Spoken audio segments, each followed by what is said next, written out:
Jajan, selamat bertemu kembali. Kita lanjutkan perjumpaan kita lanjutan kuliah manajemen operasi yang diwarnai dengan tetap semangat. Ya, kita akan bahas kajian lebih lanjut. Bagian dari manajemen operasi adalah strategi operasi. Mana strategi operasi adalah bagian penting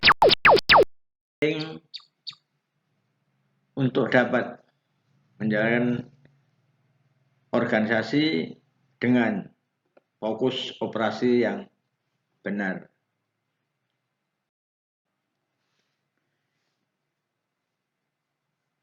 Perbedaan masa lalu dan masa sekarang diwarnai dengan tantangan-tantangan yang lebih berat, lebih kompetitif karena canggihnya teknologi yang mewarnai proses-proses dalam melakukan strategi yang baik. Kita lihat di masa lalu, manajemen operasi berfokus pada fokus lokal atau kepentingan nasional negara. Tapi sekarang berfokus global, bersaing antar negara, bersaing secara internasional, bersaing secara antar negara, sehingga membutuhkan suatu strategi yang lebih canggih, lebih tepat, di mana produk-produknya mampu bersaing di pasar dunia. Mana yang punya produk yang lebih menarik, lebih menunjukkan kecanggihan-kecanggihan yang baru, maka akan lebih mendapatkan pasar. Dalam proses pengiriman, masa lalu masih bersifat kelompok. Tapi sekarang sudah lebih membutuhkan waktu yang tepat atau dengan just in time, di mana kebetulan di situ ada yang bisa melayani. Kemudian masa lalu mengutamakan pembelian termurah, tapi masa sekarang, masa global adalah berangkai dengan partner rantai pasokan. Mana yang berkait maka akan berkait, tidak tentu murah tapi bisa juga mahal, tapi berkaitan kebutuhan bahan dasarnya.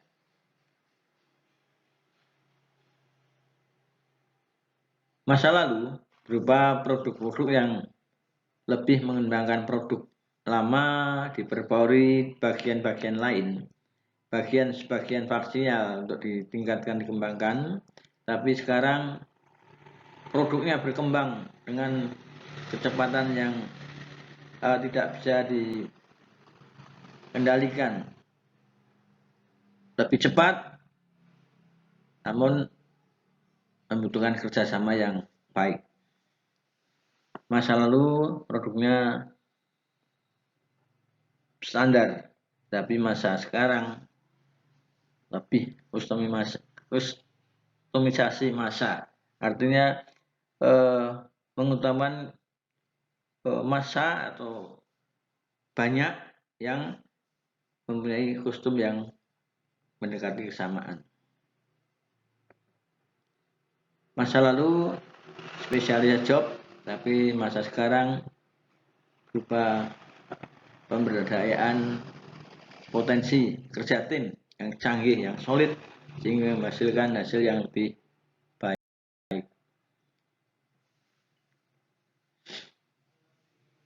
Mengapa sekarang cenderung produksi itu mengarah pada kegiatan-kegiatan yang bersifat global, yang lebih besar, yang lebih luas? Karena beberapa argumen yang dikedepankan adalah penghematan, pengurangan biaya baik dari tenaga kerja, dari maintenance dan sebagainya.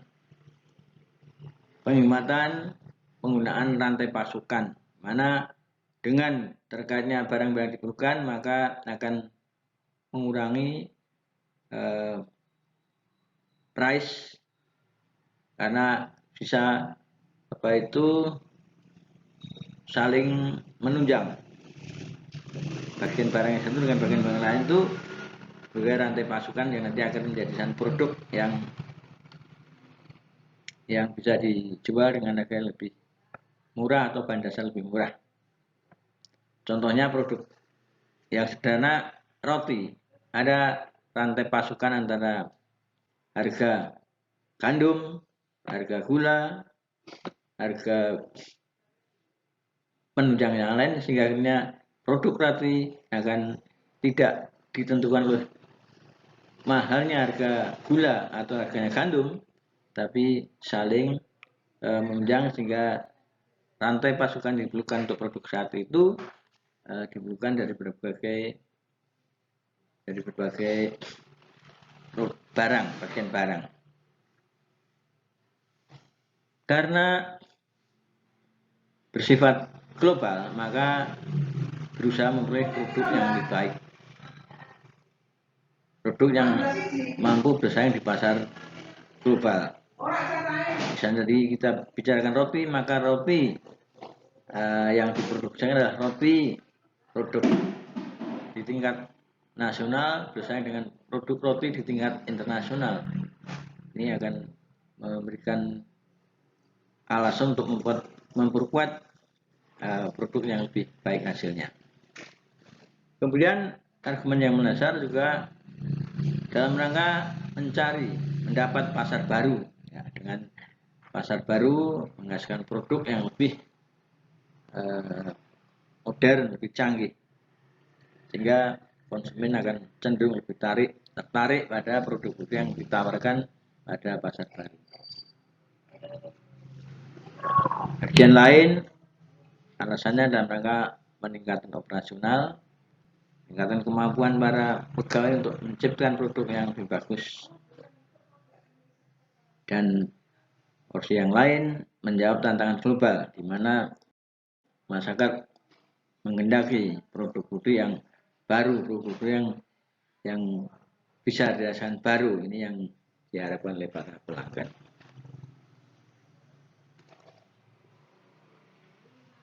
Mengingat pentingnya produk itu yang dipasarkan di tingkat global, maka kita mengenal beberapa operasi pasar atau pasar yang ditawarkan di tingkat yang paling mendunia adalah bisnis internasional, yaitu transaksi lintas batas, mana produk itu bisa dikembangkan, bisa ditawarkan di lintas batas antar negara. Misalnya produk Indonesia bisa dibawa ke pasar Eropa. Kita juga mengenal bisnis multinasional, di mana fasilitas bisnis di lebih dari satu negara. Jadi bisnis multinasional dikembangkan antar negara, misalnya produk kita bisa kita tawarkan sampai di pasar Australia, pasar tingkat ASEAN, itu pasar multinasional.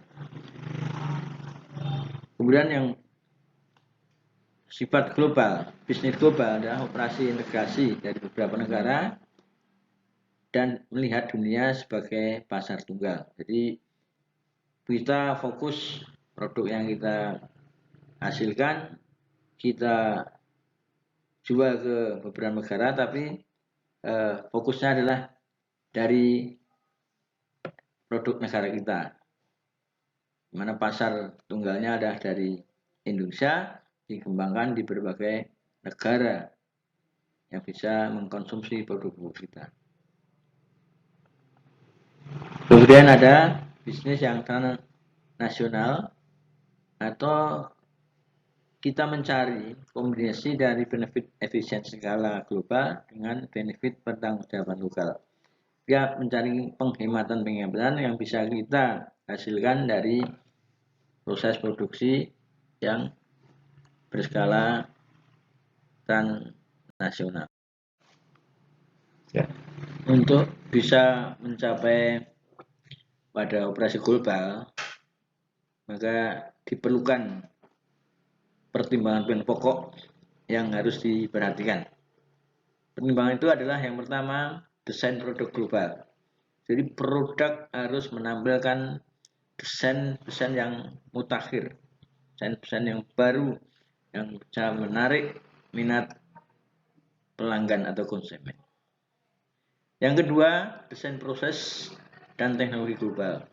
Jadi dengan teknik, dengan proses yang cepat, desain bisa ditawarkan kepada customer dengan cepat, dengan mudah bisa diakses bagi para peminat. Kemudian yang ketiga, pertimbangan dasar adalah analisis lokasi pabrik global. Jadi lokasi pabrik yang bisa menjamin bahwa produk nanti bisa teralokasi ke berbagai negara dengan pertimbangan kemudahan-kemudahan.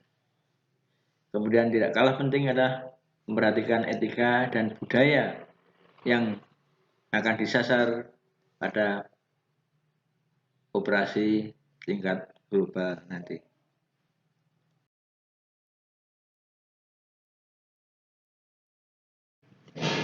Setelah kita bisa menampilkan produk yang bisa ditawarkan di tingkat global, maka perusahaan perlu memperhatikan perkembangan usahanya berupa visi yang harus ditampilkan dalam rangka bisa menggunakan produk-produk yang kemudian hari tetap bisa menjamin menjadi kebanggaan atau kesayangan atau idaman pelanggan. Kita kenal kembali tentang visi. Visi adalah gambaran kondisi organisasi bisnis pada waktu yang datang. Jadi kita punya bayang-bayang atau impian bagaimana kita menjadi organisasi bisnis di masa depan yang bisa memberikan kepuasan kepada pelanggan.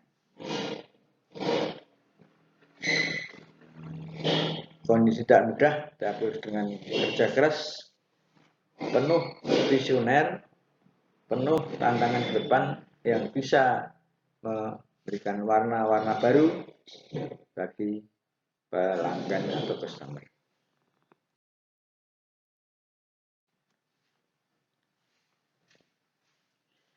Untuk bisa menelevisi, tentu kita harus menguatkan misi yang harus kita kerjakan. Jadi misi adalah kegiatan apa yang ingin dilakukan organisasi bisnis dan bagaimana organisasi bisnis tersebut menyusun perencanaan untuk melaksanakan apa yang ingin dilakukannya. Jadi kalau tadi ingin punya masa depan yang lebih baik, maka yang berkaitan dengan layanan ke depan kita harus bisa mendesain yang lebih baik di tingkat global, mendaya gunakan kemampuan secara global, menentukan pasar yang dapat menjamin bahwa produk kita bisa sampai ke pelanggan dengan cepat dan mudah sehingga pelayanan kita menjadi terjamin kelancarannya pada pelanggan. Ini semua membutuhkan langkah-langkah nyata yang harus kita kerjakan yang bisa capai pada tujuan. dengan berbagai strategi, yaitu bagaimana kita akan bisa mencapai pada tujuannya, bisa mencapai ke visinya. Ada formasi strategi yang harus kita lakukan dengan pasti, karena merupakan instruksi, perintah-perintah yang harus dilakukan cepat, dan pasti. Misalnya, formasi itu yang pertama, kita harus memberikan garis batas yang tepat, yaitu diberikan tugas utama. Tugas utamanya apa? Itu yang harus kita jalankan. Itu didahulukan, baru nanti melangkah ke tugas lanjutan. Tapi tugas utamanya harus kita lakukan lebih dulu. Untuk bisa melakukan tugas utama tadi, kita harus memberikan penilaian kompetensi inti pada para pelaku-pelaku yang kita tugaskan nanti. Jadi tahu tugas utama, kita berikan penilaian kepada siapa yang bisa ditugaskan untuk kompetensi inti.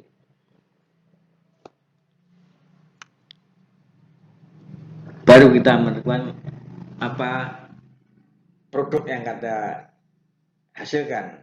Kita lakukan order qualifier, yaitu dengan menghasilkan perintah, menghasilkan produk-produk yang akan kita keluarkan, sehingga kita bisa bersaing untuk berebut dalam order winner.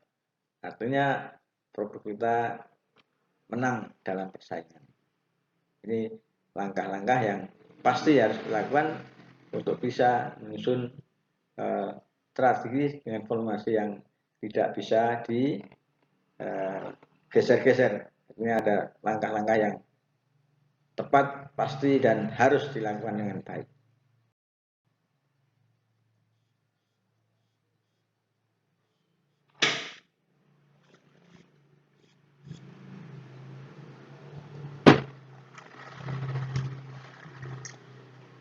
Adapun keunggulan komoditi dapat dilihat dari manajemen adalah di mana kita bisa memperoleh diferensiasi. Artinya perbedaan tugas-tugas pokok yang harus dikerjakan secara kompetitif. Yang kedua, menghasilkan kualitas yang real, yang nyata, bisa dipertaruhkan.